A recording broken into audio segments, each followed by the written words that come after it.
What's up, guys? Welcome back to the YouTube channel. Just got over here to the shop. We're at Brian's. We're going to continue putting together this new motor. Well, it's now used. The only thing new in it now is the connecting rods. Everything else is used, new to me. Well, not even new to me. The pistons are they're just old. If y'all saw in the last video, yeah, they're old and beat up. All right, guys, comment, like, and subscribe. Today, we hope we can at least have a short block done, get the pistons in. Shouldn't be too bad. Let me show you what we got. Go to turbojohnracing.com, grab yourself some merchandise. Comment, like, and subscribe. Thanks, guys. All right, guys. Well, if you didn't see the last video, we've already put the new connecting rods on the pistons. They're, again, used pistons. These have been in and out of the motor for a while. In reasonable good shape.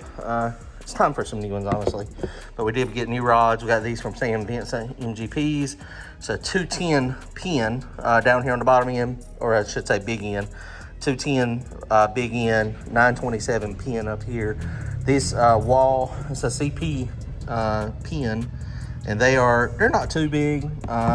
They are 190 thousandths, 200 wall. I think they're 200 wall, but they're not super thick. But hadn't had any issues out of those yet. We'll probably bust them all out this time, but hopefully we can get this thing together. We're going to get it all, hopefully get the pistons in it today. Have a short block rotating assembly done. Crank is good. I don't have to check clearances on these. B&D up there, Bobby and Danny, they went ahead and done that. So they've checked everything for us. We got 3 to 3.5 thousandths clearance on the mains and the same on the rods. So we should be good to go to put this thing together. Some of these O-rings, I had some problems last time with O-rings. They were kind of a pain in the butt. They would split apart. Be careful putting these things back in. Now we got to put these things in a vise real fast, and let's loosen the rod bolts up real quick, and then that way we can start slapping this thing together. Should be pretty easy, should be pretty painless. Camshaft will be here on Tuesday. So we're going to, once we get a rotating assembly, I was going to go ahead and put the heads on it and go ahead and torque those down. But I think I'm going to wait. I can do a little bit more accurate camshaft degree and a little easier with the heads off of it instead of on it. And the problem is the way this block is, the way those big diameter lifters are, the 904 lifters, I cannot get the lifters completely out of the motor without taking the heads off of it. So, yeah, so that's a problem. Okay, let's do this real fast. We'll break these apart and then we'll start assembly.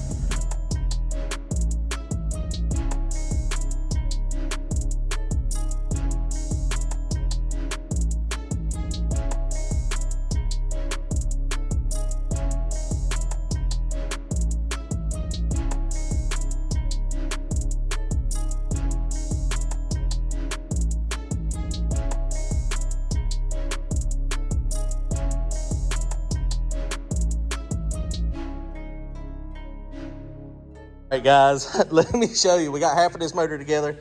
Sometimes I'll roll it back and forth, and that way I don't have to turn the crank, but I was doing that today. So 1, 3, 5, and 7. Number 1's always to the front of the block here. Just making sure. But this is on top dead center on this hole. That is how far the piston is down in the hole. I don't have a micrometer that is not dead, so I'm gonna get some batteries. I'll bring one, and we'll mic it and show you.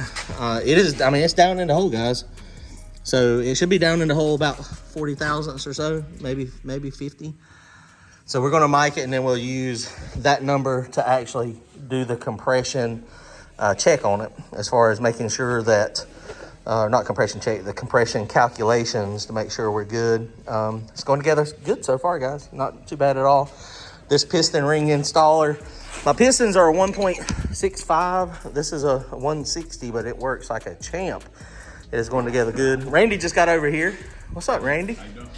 We are about to go make a parts run. We're going to Piedmont, go film some races and hang out. Jason Tyson had a problem with his motorhome.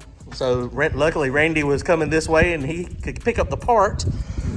Fuel line, there you go. So Jason limped it to tracking the motorhome. So we're going to finish putting this together, and we're going to head to Piedmont, go get him the fuel line, and go watch some racing. All right, check it out. Oh, I wanted to show y'all one thing else real fast. I was talking about oil flow the other day, and everybody was telling me that I was, telling it wrong. So this is the outside coming from the oil pump. This is the end that is got filtered oil. What I was saying is these are actually marked normally. It's actually going to the outside of the filter. It goes over here, and then it goes through, and then filtered oil goes up through the middle, and then this is the one that goes to the inside of the block. And I can tell that because I run filtered oil to my actual turbo. And I don't know if this one is actually marked or not. A lot of them, they are marked, and they'll say, this one will say in right here, but it's on the outside. It's the outside, but it's the in fitting, I guess would be a proper terminology. You flip it over. This is the one that goes to the outside of the filter, and this is the one that goes over to the inside, to the filtered oil part of the filter and the turbo. It is important. I moved this fitting here. That's an add-on later in life, because if I was getting oil from this motor when I spun a bearing, and I have done that in the past, it gets the spun material comes up through the block, and then it goes to your turbo, and then you kill your turbo as well as your motor.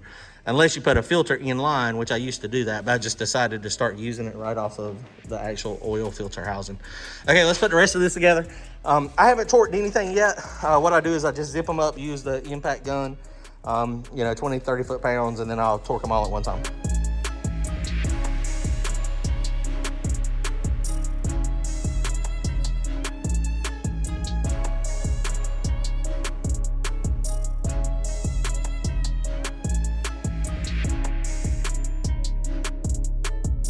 Well, we got all the rods torqued down, 90 foot-pounds on these. These are L19 bolts. L19 bolts with 1.85. They've got a sheet of paper that comes with it that tells you exactly what you need to torque them to. So these are 90 foot-pounds. First step at like 45, 50. And then the last step, just two-step process. So again, rods, always the chamfered edge goes toward the crankshaft. Danny done a great job clearancing this thing. You can see we got plenty of clearance over there. He clearanced the liner and he clearanced the block as well. Now this is a wide pan, so you don't have to worry about clearance in the oil pan rail. Some motors, especially when you get like a 4-inch stroke motor, you have to clearance the oil pan rail just a tad, but that's not the case on this one because it can accept a little bit wider stroke. So getting closer here, guys. So the bottom end, now we officially have a short block. Short block is done and completed. I'll go back through and just verify my torque settings probably one more time on the mains and the rods just to do that. But this thing, the pistons, man, they slid in butter smooth in every single hole. Fought with the oil rails a little bit. I shouldn't say the oil rails, the oil ring was kind of aggravating on a couple of the pistons. But all in all, not too bad. So just a couple hours today to do this. So we're going to head to the track and go watch a little bit of racing tonight. All right, guys, comment, like, and subscribe. Don't forget, go to turbojohnracing.com, grab yourself some merchandise. And we got our Backwoods Brawl happening Thanksgiving weekend, November 26th. Later, guys.